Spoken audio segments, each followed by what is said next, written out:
Welcome everyone. Welcome to another episode of wealth talk by వివేకం.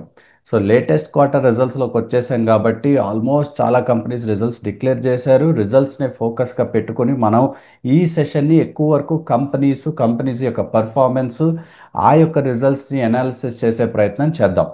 Again ఎవరైతే మన session చూస్తూ ఉన్నారో, మన లైవ్ సెషన్లో కూడా మనం ఎక్కువ వరకు ఇంటరాక్టివ్ చేస్తూ ఉన్నాం. అక్కడ కూడా ఎక్కువ వరకు క్వశ్చన్స్ అబౌట్ ఇండివిజువల్ స్టాక్స్ అవ్వచ్చు, పోర్ట్ఫోలియోస్ గురించి ఆ చర్చ కూడా it is going in a very very positive manner. దానికి తప్పకుండా మీరు కూడా రానున్న రోజుల్లో ఆ లైవ్ సెషన్ కనుక పాల్గొన్నట్లయితే ఇమీడియట్గా మీకున్న డౌట్స్, క్వశ్చన్స్ అన్నీ కూడా అక్కడికక్కడే ఆన్సర్ చేసే ప్రయత్నం చేయొచ్చు మేము. అండ్ మీరు కూడా మీ యొక్క కైండ్ ఆఫ్ ఇంపాక్ట్ కూడా చూపించగలుగుతారు. అంటే మాకు కూడా తెలిసింది పల్స్ అనేది ఏం అడుగుతున్నారు, ఎటువంటి వాటి మీద ఇంట్రెస్ట్ ఉంది, దేని మీద కాస్త తక్కువ ఇంట్రెస్ట్ ఉంది కూడా తెలిస్తే మేము కూడా మన స్పీచ్, మా యొక్క రీసెర్చ్ కూడా దాన్ని బట్టి అడ్జస్ట్ చేసుకోవచ్చు. సో ఇవాల్టి రోజు ఎన్ని కంపెనీలు రిజల్ట్స్ డిక్లేర్ చేశాయా అని చూస్తే ఆల్మోస్ట్ 85 కంపెనీస్. అగైన్ నేను చూసేది చిన్న చితక కంపెనీలు కాదు, కానీ అట్లీస్ట్ ఒక 1000 కోట్ల కంటే ఎక్కువ మార్కెట్ క్యాప్ ఉన్న కంపెనీలు చూస్తే around 85 companies have declared the results. వాటిల్లో నుంచి ఎన్ని కంపెనీలు లాభాలు పెంచుకుంటున్నాయి, ఎన్ని లాభాలు తగ్గినాయి అని చూస్తే అమాంతం అరౌండ్ 58 కంపెనీస్. ఆ 85లో ఒక 70% వరకు కంపెనీలు వారి లాభాలు పెంచుకుంటున్నారు, అంటే వారి యొక్క ప్రాఫిట్స్ పెంచుకున్నారు. ఒక 27 ఏమో తగ్గించుకున్నారు. ఆ పెంచిన కంపెనీలు ఎంత పెంచుకున్నారు ఇన్ టర్మ్స్ ఆఫ్ పర్సంటేజ్ అంటే అరౌండ్ 4% ప్రాఫిట్లు పెంచుకుంటా ఉన్నారు. అండ్ పడిన కంపెనీలు కూడా ఆల్మోస్ట్ అంతే, 4.5% కూడా పడినట్టుగా మనం చూస్తూ ఉన్నాం. కానీ 85లో ఇప్పుడు మీరు చెప్పినట్టు నేను చెప్పినట్టు 58 పెరుగుతున్నాయి కదా, కంపెనీలు బాగున్నాయి కదా, వాటిల్లో నుంచి మనం కూడా ఇన్వెస్ట్మెంట్ చేసేచ్చా అంటే వీ డోంట్ థింక్ సో. ఒట్టి ఒక 16 వరకే మనం ఎప్పుడు చెప్తా ఉంటాం కదా, స్కోప్ టు గ్రో అట్లీస్ట్ 30% ఉంటేనే మనలాంటి ఇన్వెస్టర్, మనలాంటి రీటైల్ ఇన్వెస్టర్కి ఇన్వెస్ట్మెంట్ తగిన కంపెనీ. వాటిల్లో చూస్తే around only 16 companies so far are good bets. ఈ లాస్ట్ ఫ్యూ డేస్ కూడా మార్కెట్ ర్యాలీ ఎలా ఉండిందో మీరు చూసే ఉండొచ్చు. అందరి మైండ్స్లో కూడా కాస్త రెన్యూడ్ ఎంతూజియాజం. మేబీ ఇంకా ఫ్యూ వీక్స్లోనే మనం ఆల్ టైమ్ హై టచ్ అవుతాం. ఈ 1 ఇయర్ మ్యూటెడ్ పెర్ఫార్మెన్స్ అంతా కూడా, ఈ బ్యాక్లాగ్ అంతా కూడా రానున్న రోజుల్లో it will definitely move in right direction అని అందరి ఇన్వెస్టర్స్ ఒపీనియన్.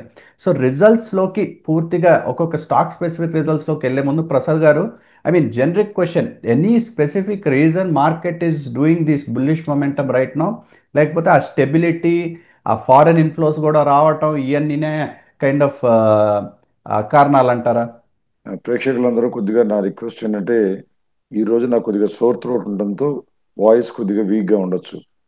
అందుకే కొద్దిగా తక్కువ కూడా మాట్లాడడానికి ప్రయత్నిస్తాను. Next week I should be back normal. లేకపోతే యశ్వంత్ అడిగిన ప్రశ్నకి సమాధానం చెప్పాలి అంటే, ఎప్పుడైనా సరే ఫారిన్ ఇన్వెస్టర్స్ యొక్క ఇన్ఫ్లోస్ ఇండియాలోకి వస్తే ఇండియాలో ఉన్న వాళ్ళందరికీ లేనిపోని విషయాలంతా వచ్చేస్తుంది. మొత్తం డబ్బులంతా ఇండియాకే వస్తున్నాయని. అది నిజం కాదు. ఎన్నో రోజుల నుంచి విపరీతంగా అమ్మారు కాబట్టి, అమ్మిన తర్వాత ఇప్పుడు వాళ్ళు నేలకి ఖర్చుకోవడం మొదలైంది. ఏమని? ఇండియాలో తొందరపడి అమ్మామేమో, ఎందుకంటే ఇండియా ప్రస్తుతం ప్రపంచం మొత్తానికి దిక్సూచిలాగా కనపడుతోంది. కార్పొరేట్ పెర్ఫార్మెన్స్ చూస్తే ఇప్పుడు యశ్వంత్ చెప్పిన దాన్ని బట్టి మీకు అర్థమై ఉంటుంది. ఒక కంపెనీకి బాగాలేకపోతే రిజల్ట్స్, 2 కంపెనీలు బాగుంటున్నాయి అంటే అర్థం ఏంటి? 2/3 of the companies are doing great in India. అటువంటి ఇండియా వదిలి వెళ్ళిపోవడం అనవసరమైన ఉద్దేశంతో ఎక్కువ కంపెనీలు, ఎక్కువ ఇన్వెస్టర్లు మళ్ళీ డబ్బులు ఇండియాలో పోస్తున్నారు. అందువల్ల రెన్యూడ్ బయింగ్ ఇంట్రెస్ట్ రాగానే అందరికీ కూడా ఫీల్ గుడ్ ఫ్యాక్టర్ వచ్చేస్తుంది. వాళ్ళందరూ వస్తారు, ఫారిన్ ఇన్స్టిట్యూషన్ ఇన్వెస్టర్స్. మనం పెంచినా కూడా రేట్లు, అంటే మనం అందరం కొనుక్కుని రెడీగా ఉంటే మన దగ్గర కొనుక్కోవడానికి రెడీగా ఉంటారు అనుకుని కూడా కొంటా ఉంటారు. అటువంటి భ్రమలకి మనం లోను కావద్దు. వివేకంలో ఉండే మన ఫిలాసఫీ, ఎవరో వస్తారని, ఎవరో కొంటారని, లాభాలన్నీ మన ఒళ్ళో పోస్తారని ఎదురు చూడకూడదు. మనం చూడవలసింది, మనం చూస్తున్న కంపెనీలు మంచివా కాదా, అవి ఉండవలసిన ధరతో పోలిస్తే ఈ రోజు తక్కువలో ఉన్నాయా లేదా. ఈ రోజు తక్కువలో ఉంటే కొందాం. ఆ రేటు తగ్గినా కూడా కంగారు పడము. ఎందువలన? మనం కొన్న కంపెనీ పెర్ఫార్మెన్స్ బాగానే ఉంది కాబట్టి ధైర్యంగా ఉండగలుగుతాం. అందువల్ల ఫారిన్ ఇన్స్టిట్యూషన్ ఇన్వెస్టర్స్ కొంటున్నారు అని మామూలు మార్కెట్లో కొనొచ్చేమో. మీరు నేను మాత్రం పొరపాటును కూడా అటువంటి ధోరణి అవలంబించకూడదు. మనకు కావాల్సింది హెల్దీ కంపెనీస్, లో వాల్యూడ్, అంటే కరెక్ట్గా చెప్పాలంటే అండర్ వాల్యూడ్ గ్రోత్ స్టాక్స్ మాత్రమే కొనాలి. ఇప్పుడు యశ్వంత్ చెప్పిన 16 మంచి పెట్లు అంటే అర్థం ఏంటి? ఉంటుంది దాదాపు 57 కంపెనీలు పెర్ఫార్మెన్స్ బాగున్నాయి. అందులో కొన్ని ఓవర్ ప్రైస్ అయి ఉండొచ్చు, కొన్ని దాదాపుగా ఫెయిర్ ప్రైస్ దగ్గరలో ఉండొచ్చు.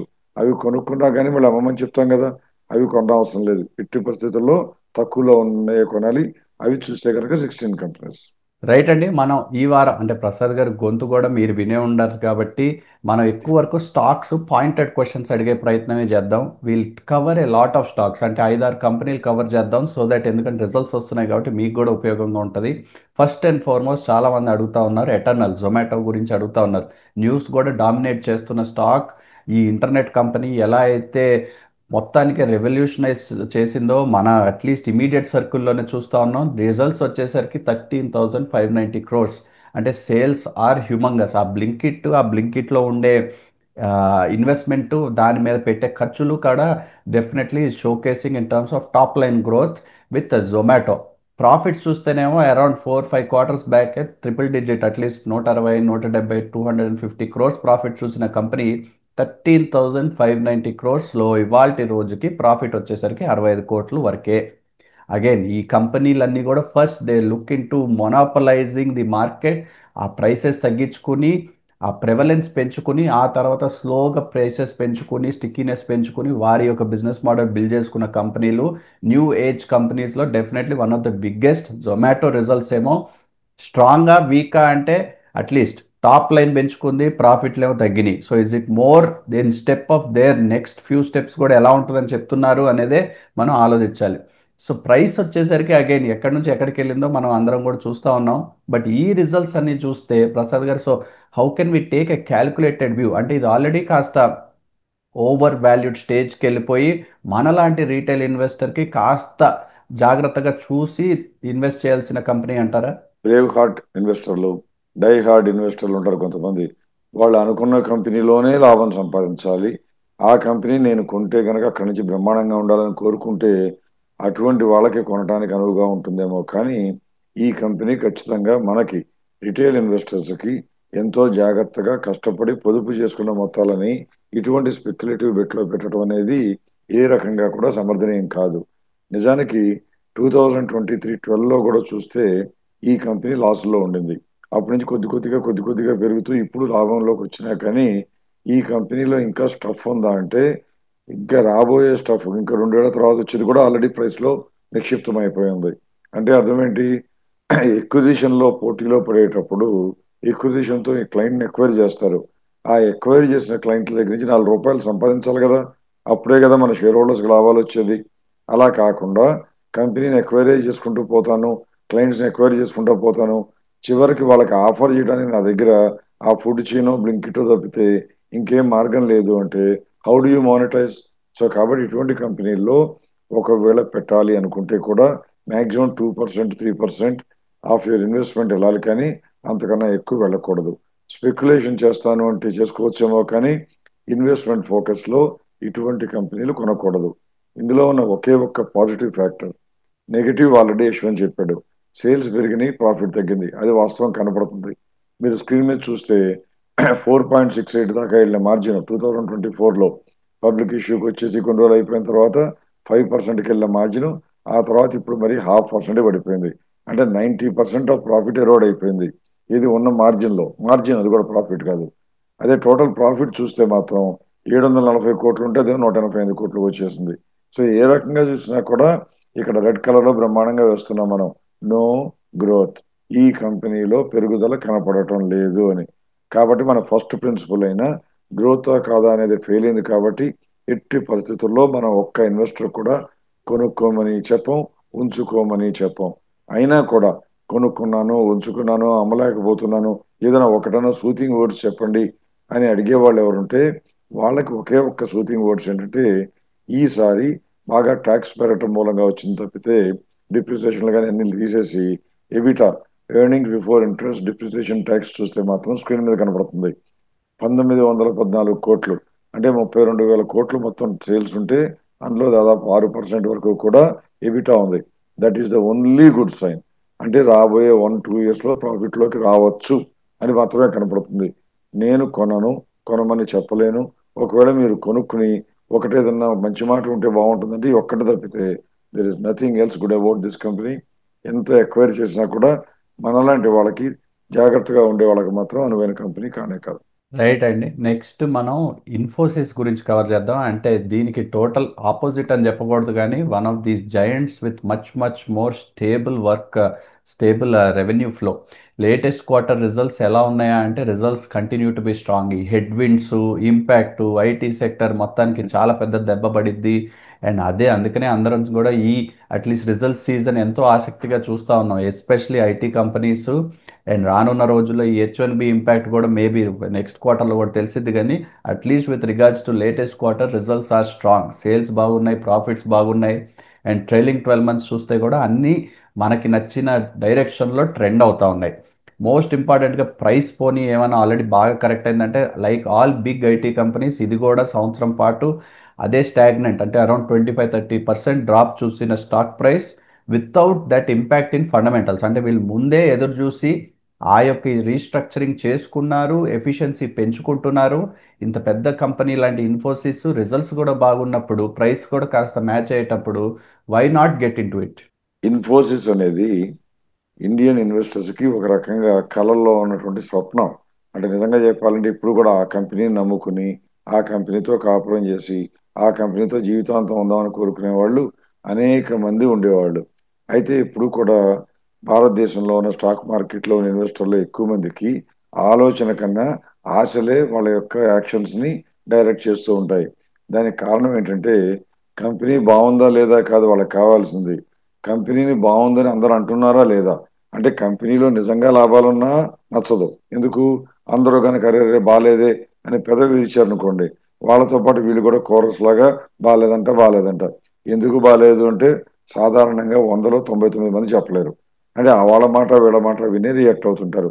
అందువల్ల ఎప్పుడైనా సరే ఇటువంటి నాయిస్ లో నుంచి సరైనటువంటి డైరెక్షన్ తీసుకోగలిగిన శక్తి ఎవరికి వస్తుంది అంటే నెంబర్లను క్షుణ్ణంగా పరిశీలించలేకపోయినా కనీసం కామన్ సెన్స్ అప్లై చేసే వాళ్ళకే అప్లై అవుతుంది. మన లెక్క ప్రకారం Infosys is now a great company, not a good company, it's a great company.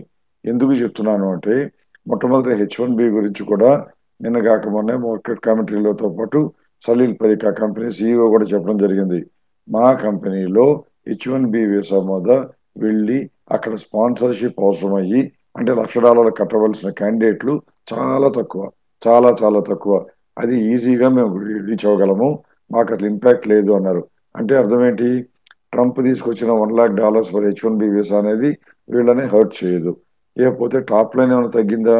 ఇప్పుడు టాప్ లైన్ చూస్తే 1,70,000 crores దగ్గర ఉంది దాదాపుగా. అంటే కొద్దిగా ట్రైలింగ్ 12 months చూస్తే 165,954 నుంచి 169 పెరిగింది, 4,000 కోట్లు. అంటే కొద్దిగానే పెరిగిందా అనుకుంటే ఈ పెద్ద కంపెనీలో అంతకన్నా ఎక్కువ పెరగడం కష్టం. ఎబిటా చూస్తే 43,500 crores ఉంటే హిస్టారికల్ గా హై 44,540. ప్రాఫిట్ చూస్తే కూడా హిస్టారికల్లీ హై. మార్జిన్ చూస్తే మాత్రం హైయెస్ట్ గా ఉన్న 17% తో పోలిస్తే కూడా 16.62. ఇంత నెగిటివ్ కామెంటరీ ఉంటాయి. ఇక్కడ మీరు చూడవలసింది ఏంటంటే ఈ నెంబర్లన్నీ ఒక ఎత్తు అయితే ఎందుకు నేను ఇప్పుడు గ్రేట్ కంపెనీ అని చెప్తున్నానో తెలియాలి అంటే TTM price earnings ratio, TTM పిఎనో కాలం పెట్టాం. అందులో మీరు చూస్తే 2024 సెప్టెంబర్లో కూడా అంటే కొద్దిగా హెడ్ విండ్ స్టార్ట్ అయిపోయినాక తగ్గిన తర్వాత కూడా 29 పిఈ రేషియో ఉండేది, 28.87 పిఈ రేషియో. అది మార్కెట్ బాగానే ఉండి రిజల్ట్స్ బాగానే ఉండి అన్ని బాగానే ఉన్నట్టు ఆ కంపెనీ బిజినెస్ కి బాగానే ఉండి ఇండస్ట్రీ ప్రాఫిట్లు బాగానే ఉన్నా కూడా అది ఇప్పుడు ఎందుకు వచ్చింది లేటెస్ట్ గా 21.32. పైగా ఈ మధ్య కాలంలో పడింది రిజల్ట్స్ వచ్చిన తర్వాత. ఇది ఎందుకు పడుతుంది అంటే నేను చెప్పే కదా, హర్డ్ మెంటాలిటీ. అంటే కరెక్ట్ గా చెప్పాలంటే అనకూడదు, అంటే ఒక రకమైన గుంపు, గొర్రెల గుంపు లాగా వాళ్ళు అమ్ముతుంటే నేను అమ్ముతా, నేను అమ్మితే ఇంకొకరు అమ్ముతారు.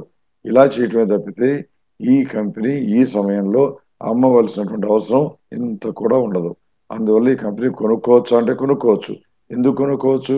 మనం చెప్పిన రెండు కండిషన్స్, గ్రోత్ లో ఉంది, బ్రహ్మాండమైన గ్రోత్ లో ఉంది. 30% కన్నా గ్యాప్ ఉందా లేదని చూస్తే మీకే కనబడుతుంది, 42% గ్యాప్ ఉంది. ఈ కంపెనీ ఇప్పుడు కొనుక్కోకపోతే ఎప్పుడు ఏ కంపెనీ ఎందుకు కొనుక్కుంటాం? అక్కడ లాభం రావాలంటే ఏం చేయాలి? మనం కొంటున్న కంపెనీ బాగుంటే ఆ కంపెనీ రేటు పెరుగుతుందనే ఆలోచనతో ఉండాలి. అంతే తప్ప నేను కొన్నాను కాబట్టి దేవుడు వరమిస్తాడు నాకు కలిసి వస్తుందని కోరుకుంటే కనుక అది కసినోలోకి వెళ్ళి గ్యాంబ్లింగ్ చేసిన దాంతో సమానం తప్పితే మైండ్ పెట్టి ఇన్వెస్ట్ చేసిన దాంతో సమానం కాదు. దయచేసి ఇన్వెస్టర్లు అందరూ గమనించండి, మంచి కంపెనీ వేరు, మీరు అనుకుంటున్నటువంటి పెరిగే కంపెనీ వేరు. పెరిగే కంపెనీలు పట్టుకోవటం అంటే కష్టం. ఎందుకంటే అది మండుతున్న నిప్పు లాంటిది. చేత్తో పట్టుకుంటే కలిసి రావచ్చేమో గాని ఒకసారి ఎక్కువసార్లు చేతులే కాలుతాయి. అదే మంచి కంపెనీ పెరుగుతుందనే ఆలోచనతో మనం కొనుక్కుంటే గనక, పెరుగుతుందన్న నమ్మకంతో కాదు, పెరుగుతుందనే అంచనాతో గనక కొనుక్కుంటే మనకొచ్చే అవకాశాలు ఎక్కువుంటాయి. సో, నా లెక్క ప్రకారం this is a golden company. ఖచ్చితంగా కొనుక్కొని తీరాలి. మీకు ఈ ఇండస్ట్రీలో అంటే కంప్యూటర్ సాఫ్ట్‌వేర్ ఇండస్ట్రీలో 20% కన్నా ఎక్స్‌పోజర్ లేకపోతే గ్యారంటీగా ఉండవలసిన కంపెనీ. రైట్ అండి. నెక్స్ట్ మనం యాక్సిస్ బ్యాంక్ కవర్ చేద్దాం. ఏముంది పెద్ద కంపెనీలన్నీ బాగానే ఉన్నాయని చెప్తారు అనుకోకపోతే, Axis bank latest quarter data వచ్చి again stable in terms of top line కానీ ప్రాఫిట్స్ మనం జొమాటోలో చూసినట్టుగానే కాస్త ప్రాఫిట్స్ అయితే దెబ్బతినడం వాస్తవం. అట్లీస్ట్ రిజల్ట్స్ చూస్తే కూడా అదే కమ్యూనికేట్ అవుతుంది. అంటే పోయిన లాస్ట్ ఫ్యూ క్వార్టర్స్లో 7,000 6,000 ఆ చిల్లర కోట్లు ఉండే ప్రాఫిట్ కాస్త ఈ క్వార్టర్ వచ్చేసరికి 5,500 crores. Again trailing 12 months data చూడాలి కాబట్టి డేటా చూస్తే స్టేబుల్గానే ఉంది కానీ at least in terms of overall growth పెరుగుతుందా అంటే కాస్త ఈ ఎర్నింగ్స్ మార్జిన్స్ అయితే కాంప్రమైజ్ అయినాయి. అఫ్ కోర్స్ ఇంటర్నల్గా వారు కొంచెం ఎఫిషియన్సీ పెంచుకుని లోన్ బుక్ కూడా కొంచెం బెటర్ చేశారు. డేటా కూడా అదే చెప్తుంది. ఆ ఎన్పిఏ ప్రొవిజనింగ్ కూడా కాస్త తగ్గించారు. So this is all good quality assets వాళ్ళు హోల్డ్ చేసుకుంటున్నారు. అండ్ మేబీ ఈ క్రాప్ లోన్ వేవర్ ఏదైతే చేయాల్సి వచ్చిందో అది మ్యాండేటెడ్ బై ఆర్బీఐ తీయాల్సి వచ్చింది కాబట్టి ఆ ప్రొవిజన్ వల్ల ప్రాఫిట్లు దెబ్బతిన్నాయేమో కానీ ఇన్ జనరల్ పెద్ద కంపెనీయే కదా అని రిగార్డ్లెస్ ఆఫ్ కరెంట్ ప్రైస్ కొనదగిన కంపెనీయా అంటే మా ప్రకారం I think there is little more better companies దీనికంటే కూడా బెటర్ చూసే అవకాశం ఉందని నేను అనుకుంటున్నాను. బట్ ప్రసాద్ గారు లైక్ ఇటువంటి కంపెనీని ఎలా చూడాలి? పెద్ద బ్యాంక్ అనేది అందరికీ తెలిసిన విషయం. ఇప్పుడు ఏమీ చెప్పకుండా, ఏ కంపెనీనో చెప్పకుండా, ఏ బిజినెస్‌లో చెప్పకుండా, వివరాలు ఏమీ ఇవ్వకుండా, ఈ కంపెనీకి ఈ నెలలో ఈ సంవత్సరం వచ్చిన ఈ క్వార్టర్‌లో వచ్చిన రిజల్ట్స్‌లో 2,000 కోట్లు ప్రాఫిట్ పోయిందంట అనంగానే గుండె గుబిల్లుమంటుంది. కానీ ఒకసారి అంకెలు చూడండి. 28,000 కోట్లున్న ప్రాఫిట్ ఉన్న కంపెనీకి కొద్దిగా తగ్గి 26,000 కోట్లకు వచ్చింది. అది చూడటానికి 2,000 కోట్లు తగ్గింది అంటున్నారు. కానీ ఎంత పెద్ద కంపెనీ 1,30,000 కోట్ల టోటల్ ఇన్కమ్ ఉన్న కంపెనీ. అందులో ఎప్పుడు ఆకాశానికి పెరుగుతా వెళ్ళిపోవు కాబట్టి కొద్దిగా సర్దుబాట్లు, కృంగుబాట్లు కొద్ది కొద్దిగా రావటం సహజం. అందుకే మనం కొద్దిగా రీజనబుల్‌గా తార్కికంగా ఆలోచించి మనం చెప్పే లెక్క ఏంటంటే ప్రాఫిట్ మార్జిన్ 10% కన్నా తగ్గితే అప్పుడు మనం రెడ్ ఫ్లాగ్ ఎగరేస్తాం. జాగ్రత్త పడతాం. ఇక్కడ 21.72 ఉన్న మార్జిన్ ఇప్పుడు ఎంతకొచ్చింది? 20.17. అన్నిటిని మించి బ్యాంకుల్లో ఇంట్రెస్ట్ రేట్ తగ్గుతున్న రెజీమ్‌లో ఇంట్రెస్ట్ రేట్లు తగ్గితే ఎంత పెద్ద బ్యాంక్ అయితే అంత బ్యాంకు అంత పెద్ద మొత్తాల్ని గవర్నమెంట్ సెక్యూరిటీస్‌లో పెడుతుంది కాబట్టి వాళ్ళకి అమాంతం వచ్చే లాభాలు ఎక్కువ. అమెరికాలో ఇంట్రెస్ట్ రేట్ తగ్గించబోతున్నారు అని వినపడుతుంది. దాని ప్రకారం ఇండియాలో కూడా తగ్గిస్తారు. అంటే ఈ నెలలో తగ్గించలేదు. నెక్స్ట్ మంత్ గాని, నెక్స్ట్ మంత్‌లో గాని తగ్గిస్తారు అని అందరి ఎక్స్‌పెక్టేషన్స్.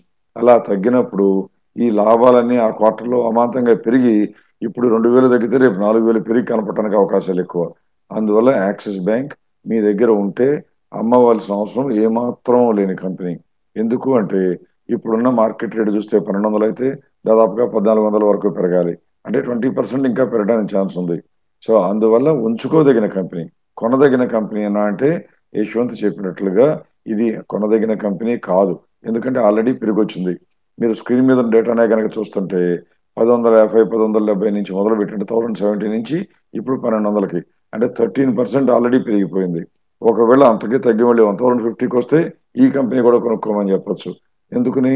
అప్పుడు రెండో కండిషన్ మనం చెప్పినటువంటి 30% గ్యాప్ కూడా ఉంటుంది కాబట్టి. ప్రస్తుతానికి మనకి కావాల్సిన 2 రిక్వైర్మెంట్ గ్రోత్ ఉంది. కానీ స్కోప్ 30% లేదు. అందువల్ల good to hold but not good to buy. Right and next మనం విప్రో కవర్ చేద్దాం. Again one of these Giants IT ఇండస్ట్రీలో మనం ఇన్ని రోజులుగా చూస్తున్న ట్రెండ్ లాగానే డిసెంబర్ చివరికో లేకపోతే అక్టోబర్ సెప్టెంబర్ నుంచి కూడా ఎక్కువ ప్రైస్ అట్లీస్ట్ అప్రిషియేట్ అవ్వని stock in terms of price movement. Data ఎలా ఉందా అంటే అగైన్ డేటా ఇటువంటి పెద్ద పెద్ద కంపెనీలకి యునానిమస్గా బ్యాడ్ అయ్యే అవకాశాలు యూజువల్గా తక్కువ అన్లెస్ ఏదైనా డ్రాస్టిక్గా అయితే. సో డేటా కూడా అదే చూపిస్తుంది. సేల్స్ పెంచుకుంటున్నారు ఇన్ఫోసిస్ లాగే, ప్రాఫిట్స్ కాస్త కాంప్రమైజ్ అయ్యి ఉండొచ్చు. బట్ ట్రైలింగ్ 12 months అనాలిసిస్ చూస్తేనేమో కంటిన్యూడ్ స్ట్రెంగ్త్. $1,000,000 క్వశ్చన్ ఇవన్నీ బాగానే ఉన్నాయి. బట్ ఇవాళ రోజు మనం ఇన్వెస్ట్ చేయటంకి తగిన కంపెనీయా లేకపోతే ఇంకా better Infosys is a better choice అంటారా? ఈ రెండిట్లో ఇన్ఫోసిస్ బెటర్ అని చెప్పాలి కానీ విప్రో మీద గనక ఏమాత్రం తక్కువ చిన్న చూపు చూడకూడదు. ఇది కూడా అర్థం ఏంటంటే విప్రోలో కూడా బ్రహ్మాండమైన ఆశాజనకమైన ఫలితాలు వస్తాయని నమ్మించి ప్రజలని ఎక్కువ మంది స్పెక్యులేటర్స్ కానివ్వండి, ట్రేడర్స్ కానివ్వండి, షార్ట్ టర్మ్ పొజిషనల్ ట్రేడర్స్ కానివ్వండి, వాళ్ళందరూ పొజిషన్స్ బిల్డప్ చేయడంతో విప్రో దాదాపుగా 237, 35 నుంచి దాదాపుగా 255 దాకా కూడా పెరిగింది.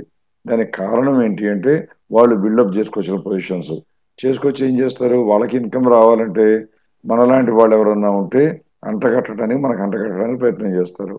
మనం కొద్దిగా ఆలోచనతో కనుక ఉన్నట్లయితే మనం ఏం చేస్తాం, మనం కొనటానికి కారణం వాళ్ళు అమ్ముతున్నారనో రేటు తగ్గిందనో కాదు. ఆ రెండు కంపెనీలు గ్రోత్ ఉండాలి, రెండో కన్సిడరేషన్ 30% ఉండాలి.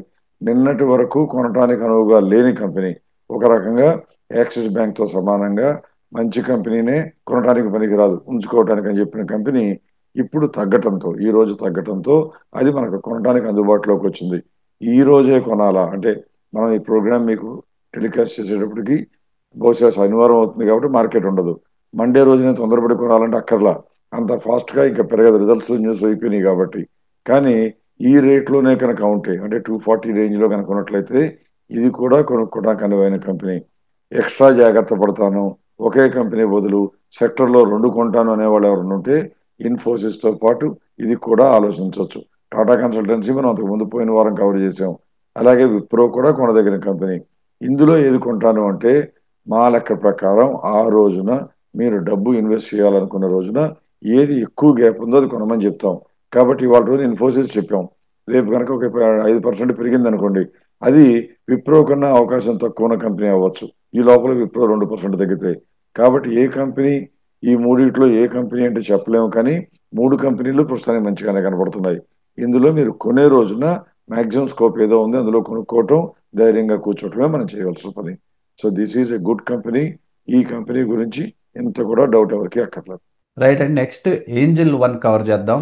అంటే ఇప్పుడు వరకు మనం స్టెబిలిటీ, టాప్ లైన్ గ్రోత్ ఇవన్నీ చూసిన కంపెనీలకి కాస్త డిఫరెంట్గా మనం ఇందాక చెప్పినట్టుగా కొన్ని కంపెనీలు ప్రాఫిట్స్ తగ్గించుకున్నాయి అండ్ వారి రెవెన్యూలు కూడా తగ్గించుకున్నాయి. అంటే angel one comes in to that bracket. అంటే మార్జినల్ గ్రోత్ లేటెస్ట్ క్వార్టర్ చూస్తేనేమో మార్జినల్ గ్రోత్, కానీ ట్రైలింగ్ 12 months పీరియడ్ చూస్తేనేమో మనకు నచ్చే ట్రెండ్లో లేనే లేదు. అంటే బ్రోకర్స్ ఓవరాల్గా ఈ ఎఫ్ఎండో కైండ్ ఆఫ్ రిస్ట్రిక్షన్స్ మీద, ఇంకా ఎఫ్ఎండోలో రానున్న రోజుల్లో కూడా ఇంకా రిస్ట్రిక్షన్స్, ఇండెక్స్ యొక్క ఫ్యూచర్స్ అండ్ ఆప్షన్స్ మీద కూడా ఆ ఎక్స్పైరీలు కొంచెం తగ్గియడము, ఎన్ని లాట్ సైజ్ అంతా జరుగుతూ ఉంది. ఆ regulation changes is happening day on day. ఇది జరుగుతూ ఉండగా ఇన్ జనరల్ ట్రేడింగ్ కాస్త కండ్యూసివ్గా లేకుండా ఎక్కువ వరకు ఇన్వెస్ట్మెంట్ పాయింట్ ఆఫ్ వ్యూ వైపు ఏదైతే రెగ్యులేటెడ్ వారి యొక్క డైరెక్షన్ ఉన్నదో, ఇలా రెగ్యులర్ ఇన్కమ్ కోసం ట్రేడర్ అనేవాడికి యూజువల్గా బ్రోకర్ మీద ఆధారపడాల్సిన అవసరం ఉంటుంది. ఆ బ్రోకర్ యొక్క రెవెన్యూస్ అందరికీ ఓవరాల్గా కూడా కాస్త దెబ్బతినటం మాట వాస్తవమే. The same is also reflected in results. So broking, especially new age broking who don't do funding but purely are relying on ఎఫ్ఐఓ వాల్యూమ్ అయితే మాత్రం డెఫినెట్గా ఇంపాక్ట్ పడిద్ది. అని అదే చూస్తున్నాం ఏంజిల్ వన్ లాంటి కంపెనీ యొక్క పెర్ఫార్మెన్స్లో. సో లేటెస్ట్ క్వార్టర్ రిజల్ట్స్ చూడకుండా ట్రైలింగ్ 12 months చూస్తే ట్రెండ్ బాగోలేదు కాబట్టి ఇటువంటి కంపెనీకి దూరం ఉండడం బెటర్ అంటారా? దూరం ఉండటం బెటర్ కాదు, ఎంత దూరంగా జరిగి దాని వైపు చూడటం మానేస్తే ఒంటికి మంచిది.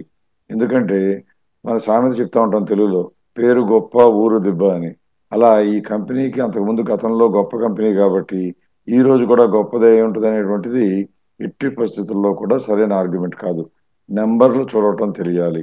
మీరు ఇన్వెస్ట్మెంట్ చేసినప్పుడు, ఒక కంపెనీ కొన్నప్పుడు ఆ కంపెనీలో రిజల్ట్స్ బాగుంటున్నాయా లేదా, బాగుంటాయా లేదని ఒక అంచనాకు రావాలి. కానీ బాగానే ఉంటాయి, నేను కళ్ళు మూసుకుంటాను, 4 సంవత్సరాలు బాగుంది కాబట్టి 5వ సంవత్సరం కూడా బాగుంటుందనే పిచ్చి ఆలోచనలు స్టాక్ మార్కెట్లో చేయకూడదు.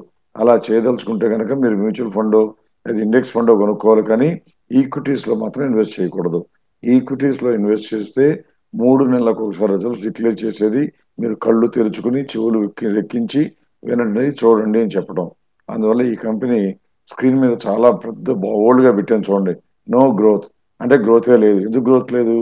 2024లో 5,500 కోట్ల ఇన్కమ్ ఉంటే ఇప్పుడు 4,600 కోట్లకు వచ్చింది. అప్పుడులో 1,300 కోట్లు, 1,350 కోట్లు ప్రాఫిట్ ఉంటే ఇప్పుడు 780 కోట్లకు వచ్చింది. మార్జిన్ చూస్తే 25% ఉండేది 16%కి వచ్చింది. 1, 2, 3, 4, 5 పారామీటర్లు చూస్తే 5 పారామీటర్లో ఫెయిల్ అయిన ఈ కంపెనీ రేటు చూడండి, అంతా తగ్గుతుంటే మార్కెట్ మాత్రం పెరుగుతుంది. అంటే మీలాంటి వాళ్ళు చాలా మంది ఏం చేస్తున్నారు, ఇవన్నీ తగ్గుతున్నా మాకు అనవసరం, రేటు తగ్గితే మాత్రం కొంటాం, రేటు తగ్గితే మాత్రం కొంటాం అని అంటున్నారు. అందుకే 26,000 కోట్ల ఉన్న మార్కెట్ క్యాప్ తగ్గి 19,000 కోట్లకు వచ్చింది కాబట్టి అందరూ కూడా ఒళ్ళంతా ఒక రకంగా డ్రెస్సులు చింపేసుకుని కొనేస్తున్నారు. దయచేసి అటువంటి పనులు చేయకూడని కంపెనీ ఇది. So this is clearly avoidable. కొత్త మనీ కోసం ఆల్రెడీ ఉంటే కూడా వెంటనే వదిలించేయాలి. ఒక రకంగా మీ బాస్కెట్ లో కుళ్ళిపోయిన బంగాళాదుంప ఉంటే ఎంత చేత్కారంతో తీసి పక్కన పడేస్తారో అలా పడవేయవలసిన కంపెనీ, కానీ దీని మీద ఆశలు పెంచుకోవాల్సిన అవసరం కానీ ఎటు అగత్యం కానీ ఉండకూడని కంపెనీ. Please avoid. లాస్ట్కి ఐఆర్ఎఫ్సి కవర్ చేద్దామండి. So IRFC again latest quarter చూస్తేనేమో సేల్స్ కాస్త డ్రాప్ అయింది. అగైన్ సేల్స్ డ్రాప్ అయినా సరే మార్జిన్స్ పెంచుకొని ప్రాఫిట్స్ అయితే డిక్లేర్ చేశారు in terms of better then previous quarter. కొత్తగా రైల్వేస్లో మొమెంటం ఏమైనా ఉందా అంటే అంతా కూడా ఏమి ఎంతూజియాజము రెన్యూడ్ ప్రాజెక్ట్స్ కూడా మనం అట్లీస్ట్ న్యూస్లో కూడా చూడట్లేదు. So government needs to step in and అది కూడా కిక్ బ్యాక్ చేస్తేనే అప్పుడు కూడా ఈ యొక్క ప్రాస్పెక్ట్స్ పెరుగుతాయని మనం ఆలోచించాలి. ట్రైలింగ్ 12 months డేటా చూస్తే కూడా sales are not moving in the direction that we like. అంటే సేల్స్ అనేది తగ్గుతూ ఉన్నాయి అండ్ ప్రాఫిట్లు ఏమో మెయింటైన్ అవుతున్నాయి, కానీ ఎఫిషియన్సీ పెంచుకుంది కానీ టాప్ లైన్ పెంచుకోలేకపోతున్నారు. అంటే ఆ డిమాండ్ రా ఇంకా రానున్నది ఇంకా from the government it should come. So ఇంకా ఇంత kind of link to government link to రైల్వేస్లో ఉండే ఈ ఐఆర్ఎఫ్సి ఏదైతే ఫైనాన్సింగ్ చేస్తుందో ఈ ప్రైస్ కూడా అరౌండ్ 180 నుంచి అరౌండ్ 120-130 రేంజ్ వరకు చేరుకున్నది in the last 1 year. So ఒక పక్క కాస్త muted performance but efficiency growth but stock price has fallen down. ఇవన్నీ అసెస్ చేసి వాళ్ళ రోజు దీనికి కాస్త న్యూట్రల్ స్టాన్స్ పెట్టాలా లేకపోతే కాస్త బుల్లిష్ స్టాన్స్ తీసుకోవచ్చు అంటారా? నీళ్లు వేడి చేయాలన్నా పాలు వేడి చేయాలన్నా పొయ్యి మీద పెడితే కింద ఫ్లేమ్ ఉన్నంత కాలం మరుగుతూనే ఉంటాయి. ఆ మరగడం అంటే దేంతో సమానం అంటే ఇన్వెస్టర్ల మైండ్లో ఒక భ్రమ బాగా ఘాటుగా గనక నాటుకుపోయింది అనుకోండి. రైల్వేస్లో విపరీతంగా వస్తుంది, డిఫెన్స్లో విపరీతంగా వస్తుంది అని ఆ టైంలో కన్ను మిన్ను కనపడకుండా అందరూ కొంటున్నారు కాబట్టి వేలం వేరుగా కొని ఈ కంపెనీ యొక్క మార్కెట్ క్యాప్ చూస్తే 2024 జూన్లో మీరు చూడండి 2,27,000 కోట్లు ఉంది. అదే ఇప్పుడు యశ్వంత్ చెప్పింది కూడా 180 రూపాయల నుంచి 120కి పడిపోయింది అని. అంటే అర్థం ఏంటి? ఆ టైంలో అది క్లియర్గా ఎక్స్ట్రీమ్లీ ఓవర్ ప్రైస్. ఇందువలన ఇది ఇండస్ట్రీ ఓన్లీ ఫైనాన్సింగ్ కంపెనీ, అంటే ఒక బ్యాంకింగ్ కంపెనీ ఫైనాన్స్ కంపెనీ లాగా ఆ రైల్వే సెక్టర్లో లోన్లు ఇస్తుంది తప్పితే వీళ్ళేం ప్రాజెక్టులు చేయరు. అందువలన వీళ్ళకి టాప్ లైన్ పెరగాలి అని కోరుకోవటం కష్టం, కోరుకోకూడదు. ఉన్న కొద్దిగా ఇన్కమ్ ఏం పెరగదు, వడ్డీ రేట్లు పెంచడానికి వీలు కాదు, ఇవ్వడానికి కోట్ల కోట్ల డబ్బులు ఉండవు. అందువల్ల టాప్ లైన్ పెరగదు, ఎఫిషియన్సీనే చూడాలి. ఎఫిషియన్సీ అప్పుడు లేని ఎఫిషియన్సీ ఇప్పుడు కనపడుతుంది. ఎందువలన అప్పుడులో 6,400 కోట్లు ఉంటే ఇప్పుడు 6,800 కోట్లు. ఇక్కడ మీరు చూస్తే పిఈ రేషియో 35 ఎంజాయ్ చేసిన కంపెనీ ఇప్పుడు పిఈ రేషియో చూస్తే 23 ఉంది. 23 ఎక్కువ తక్కువ పక్కన పెడదాం, మనం చూడవలసింది కంపెనీ గ్రోత్లో ఉందా లేదా. గ్రోత్లో ఉంది. నెక్స్ట్ ఏం చూస్తాం మనం? పిఈ రేషియో బాగా కాంట్రాక్ట్ అయింది కాబట్టి ఇప్పుడు దాని వైపు చూడటానికి మనం ధైర్యం చేయాలి. కొనుక్కోవాలా వద్దా అంటే ఇంకా కొద్దిగా పడితే కొనుక్కోవడానికి అనుభవంలోకి వస్తుంది, కానీ ప్రస్తుతానికి మాత్రం 27% గ్యాప్ ఉంది కాబట్టి కొనటానికి పనికిరాదు. ఉంటే మాత్రం తొందరపడి అమ్మనక్కర్లేదు. అది 160 రూపాయల దగ్గరికి వచ్చినప్పుడు మాత్రమే మీరు ఈ స్టాక్ని వదిలించుకోవాలి. Otherwise this is not a great company but this is just a good company. మనం పక్కన పెట్టుకుని చూస్తూ ఉండడానికి పనికి వస్తుంది, కానీ కొనటానికి ఒళ్ళోకి పెట్టుకోవడానికి మాత్రం అనువుగా లేని company. So don't avoid and then sell it, but if you already have it. ఇవి కూడా మీ దగ్గర లేకపోతే మాత్రం ఇందులో మాత్రం డబ్బు పెట్టడానికి ఏమీ అంత అట్రాక్టివ్గా మనకు కనపడటం లేదు. దీనికన్నా యశ్వంత్ వాళ్ళ మొట్టమొదటి చూపించిన 16 కంపెనీల్లో చూస్తే అన్ని గ్రోత్ ఉండి కూడా 30% కన్నా ఎక్కువ కనపడుతున్న కంపెనీలు 16 ఉన్నాయి. Why go only for this company? So కాబట్టి గుర్తుంచుకోండి, నెక్స్ట్ వీక్లో కూడా మనం రిజల్ట్స్ డిక్లేర్ చేసినప్పుడు మంచి కంపెనీలు లిస్ట్ ఇస్తూ ఉంటాం కాబట్టి మీరు కొనదగిన కంపెనీలు ఈ రెండు పాస్ అయినట్టేనే, గ్రోత్ ఉండి 30% ఉంటేనే. అంతేగాని ఉంచుకోమని చెప్పి కూడా దానికి మీరే అర్థం కొనమని చెప్పారు అన్నట్టుగా తీసుకుంటే మాత్రం కోరి కోరి మీరే కొద్ది గొప్ప ఇబ్బందులకు వెళ్ళినట్టుగా గుర్తుంచుకోండి. రైట్ అండి, మనం విత్ దట్ ఈ వారం కంక్లూడ్ చేద్దాం. ప్రసాద్ గారు చెప్పినట్టుగా ఓన్లీ కేవలం ఒక 85 కంపెనీలే ఇప్పుడు వరకు మన పరిధిలోకి వచ్చి వాటిలో రిజల్ట్స్ బాగున్నాయా బాగాలేదా అని కైండ్ ఆఫ్ అనాలిసిస్ చేసాం.